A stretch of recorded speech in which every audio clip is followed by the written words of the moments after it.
අපේ චූටි කිටි. චූටි කිටි. චූටි කිටි.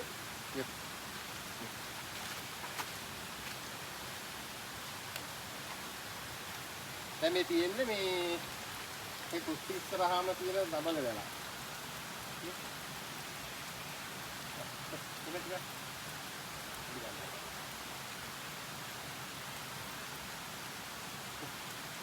ඒ කොහොමද මේ දිග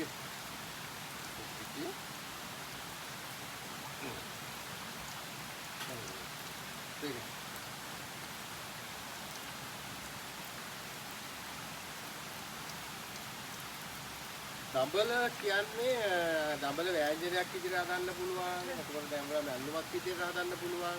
දඹල බැදුමක් විදිහට හදන්න පුළුවන්. එතකොට දඹල හදන්න පුළුවන් සම්බෝලයක්. අපි අද හදන්නේ කොහොමද කරන්නේ? ගන්න වෙන්නේ. අපි අද හදන්නේ දඹල සම්බෝලයක් හදන්න. ඒකට සම්බෝලයකට අපි ඕනි ලා දබල කරල් කීපයක්. මෙතන සුවරගමු ලා කරල් ටික. මේක සයිස් එක. මේකත් ලොකු වුණාට මේ ලා කරලා. ඇතිනේ මේක. ඇතිනේ.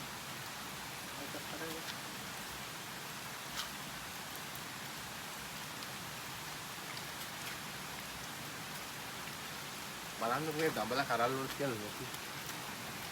මේ අපේ අම්මා හිතුවකෝ අපි වත්තේ දැන් කඩාගත්තේ ඔයගොල්ලෝ දැක්කනේ. හරි.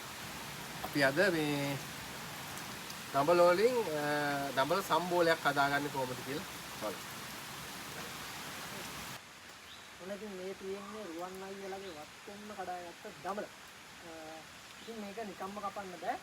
මේකේ මේ ටිකක් හදලා මැද තියෙන පොඩි කෙන්ඩක් වගේ එකක්.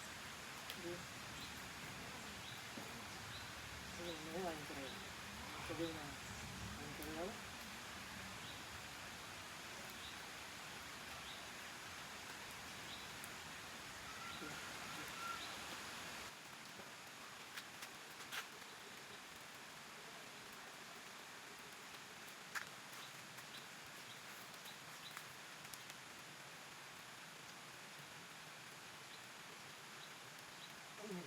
හරි. මේ තියෙන්නේ වස විස මුකුත් නැති බෙහෙත් ගහලා නැති මැහි තේල ගහලා නැති අඩුම ගානේ දූවිල්ල කිව්වත් හානියක් වෙච්ච නැති අපේම වත්තෙන් කඩාගත්ත දඹල. අපේ අම්මා හිටවපු දඹල. ආකාශ මේකේ අර කෙන්දක් වගේ තිබුණා ඒක අයින් කරලා දැන් මේ සෝදන හොඳට අරන් තියෙන්නේ. දැන් අපි මේ ලෑස්ති වෙන්නේ දඹල සම්බෝලයක් හදන හැටි ඕගොල්ලන්ට කියන්න. හරි. දැන් අපි මේ දඹල ටික සිහින්ව කපා ගන්නවා.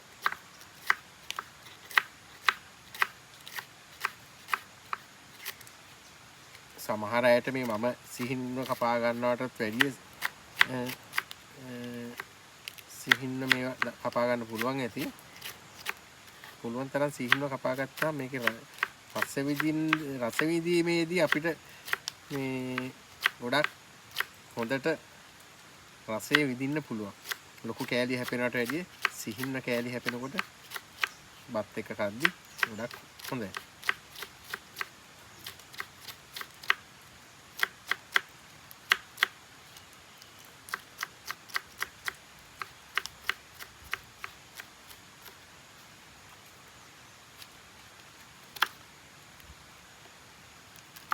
මේ දඹල ලොකුවට කරල් පේනුණාට මේ ගොඩාක් මේ ලා කරල් ලොකු කරල් තමයි හැදිලා තියෙන්නේ. රත්නපුරේ ඉතින් හැමදාම වැස්ස. මොකද කිරෙවි?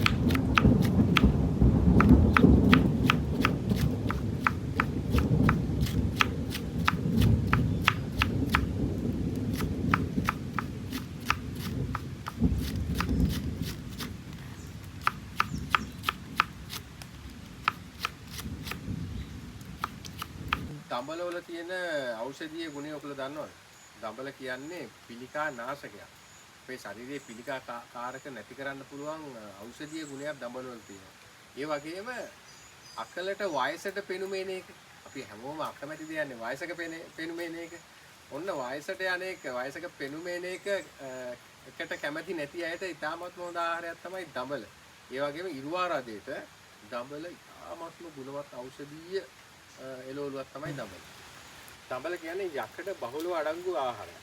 එළවලුව. එතකොට කිරිදෙන මව්වරුන්ට ගර්භණී මාතාවන්ට ඉතාමත්ම ගුණවත් එළවලුවක් තමයි දඹල.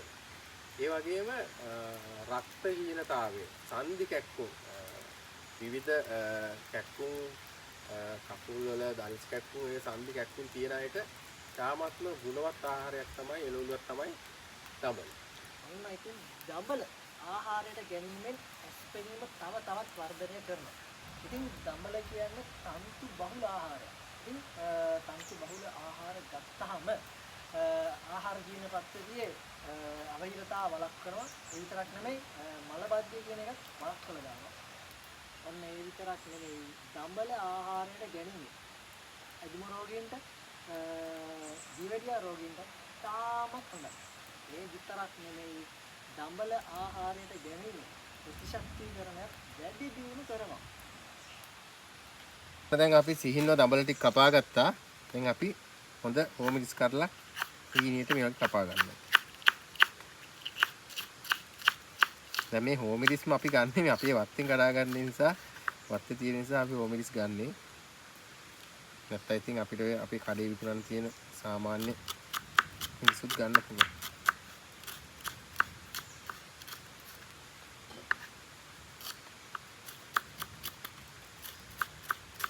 දැන් ඔන්න දඹල වල තියෙන විශේෂ ගුණ ඕගොල්ලෝ දන්නවා ඖෂධීය ගුණ මොනවද කියලා. ඒ නිසා අඩුම තරමේ සතියකට දවසක්වත් දඹල ව්‍යංජනයක් විදිහට, මැල්ලුමක් විදිහට, මේ වගේ දඹල සම්බෝලයක් විදිහට ආහාරයට ගන්න පුළුවන් නම් ගොඩක් වටිනවා.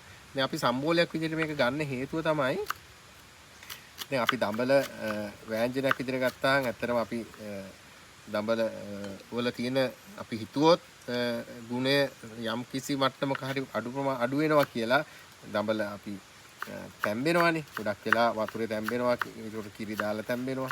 හැබැයි දැන් අපි අමුයෙන් කනකොට මේකේ තියෙන ගුණය කිසිම වෙනසක් වෙන්නේ නැහැ.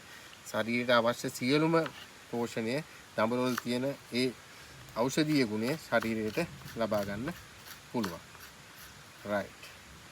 අපි දැන් කපාගත්ත ලුණු මිරිස් ඔක්කොම මේකට දානවා.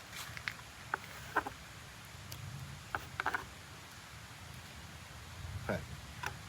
ඊපස්සේ අපි උම්මලකඩ අපිට අවශ්‍ය ප්‍රමාණයට මේ වගේ සිහින්න ලියා ගන්නවා.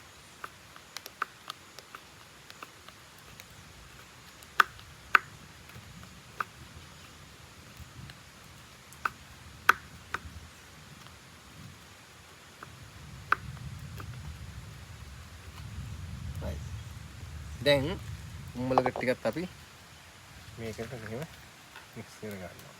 ඊට පස්සේ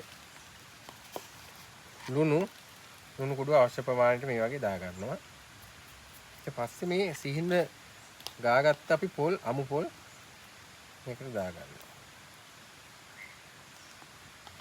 දාලා මුලින්ම මේ ටික හොඳට අපි අර පොල් සම්බෝලයක් හදනවා වගේ හොඳට මික්ස් කර ගන්නවා. දැන් මේකට අපි රතු ලුණු, අමු මිරිස්, උම්මලකඩ, පොල් දාලා හොඳට මේක මික්ස් කරගෙන අපි පොඩ්ඩක් දාගන්න ඕනේ. දැන් අපි මේ කපාගත්ත දඹල ටික මේකට දාගන්න.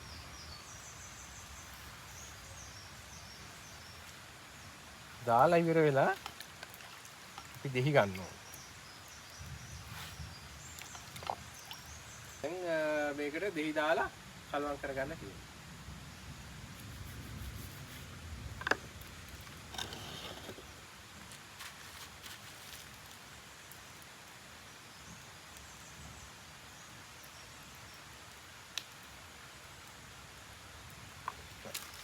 දැන් හොඳට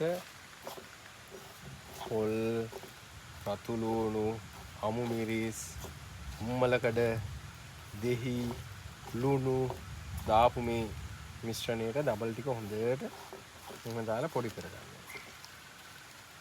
මේක ටිකක් කැමැත්තෙන් ආසාවෙන් පොඩි හැපි එකකින් කරනකොට මේකේ රසය වැඩි වෙනවා. අත්ගුණය කියන්නේ අත්ගුණය කියන එක නිකන් එන්නේ නැහැ. අත්ගුණය එන්නේ ඒක කැමැත්තෙන් කරවත් විතරයි. ඕනෝටේ පාවට කරොත් කිසිම දෙයක අත්ගුණයක් ඉන්නේ නැහැ. ඕනෝටේ පාවට කරන කිසිම දෙයක් ඉතින් හරියන්නේ නැහැ. right? ඔන්න දඹල වලින් හදපු සම්බෝලේ. දැන් මේකේ තියෙන ඖෂධීය ගුණයට කිසි හානියක් වෙලා නැහැ. ඒ ඖෂධීය ගුණය ඒ විදිහටම තියෙනවා. දැන් අපිට තියෙන්නේ මේක රස බලන්න විතරයි. ඔන්න දඹල වල තියෙන ඖෂධීය ගුණයට කිසිම හානියක් කරන්නේ නැතුව කිසිම හානියක් වෙන්නේ නැතුව පොඩ්ඩක් අඩු වෙන්නේ නැතුව දඹල සම්බෝලයක් අපි හදාගත්තා.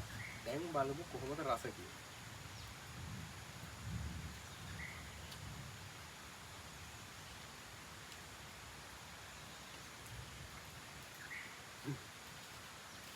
අනේ ඉතින් මම මොකද්ද කරන්නේ? ඕගොල්ලන්ට මේ රස මට මීට වැඩිය ඕගොල්ලන්ට දැනෙන්න මේ රසය දෙන්න විදිහක් නැහැ. එහෙම පුළුවන්කමක් තිබුණා නම් ඇත්තටම අපේ රටේ ඉන්න අයට විශේෂයෙන් විදේශී රටවල් වල වෙසෙන අපේ ශ්‍රී ලාංකිකයින්ට මේ රසට මම දන්නවා ඕගොල්ලෝ හරි කැමතියි. ඕගොල්ලෝ අපේ දේශීය දේවල් වලට හරිම ආදරේ, හරිම කැමතියි. මේ රස වලට ඕගොල්ලෝ හරිම කැමතියි. හරි පෙරේතයි. ඉතින් කියන්න තියෙන්නේ මේ විදිහට හදලා කන්න පුළුවන් වෙලාවට අපි හම්බෙමු. කවදා හරි කොහෙදී හරි හම්බෙමු. මේව හදලා කමු. අපි එකතු වෙලා එහෙම රසට කොහේ හරි තැනකදී හදලා කමු. අපිට එකතු වෙන්න පුළුවන්. අපි කතා බහ කරමු. ඔන්න එහෙනම් දඹල සම්බෝලේ හැදුවා. දඹල රස බැලුවා. ඕගොල්ලෝ දඹල සම්බෝලයක් හදලා මෙච්චර මේ ඖෂධීය ගුණය තියෙන දඹල රස විඳලා කොහොමද කියලා අපේ වීඩියෝ එක බලලා යටින් කමෙන්ට් එකක් දාන්න. එන හැමෝටම ජය ජය.